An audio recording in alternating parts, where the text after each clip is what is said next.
को पश्चिम बंगाल और बिहार को कर रहे हैं और अभी तक के प्रधानमंत्री जी गृह मंत्री की तरफ से अपील नहीं आया।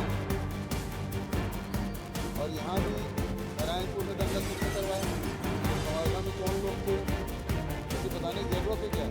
जो भी बात नहीं करते नहीं है।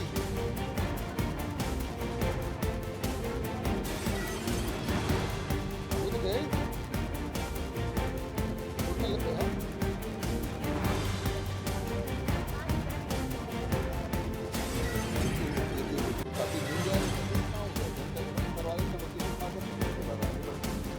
Thank you. वो जाँच की बिना जाँच की रिपोर्ट को आरोप लगाते हैं। पहले से आप मन बना के गए आधी जनता मदद की थी ना, तो रिपोर्ट आ गया बिना रिपोर्ट के बोलने लगे।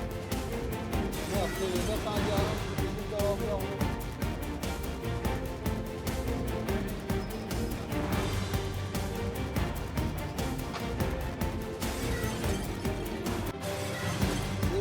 मचाने काम जो पश्चिम बंगाल और बिहार को कर रहे हैं और अभी तक के प्रधानमंत्री जी गृह मंत्री की तरफ से अपील नहीं आया।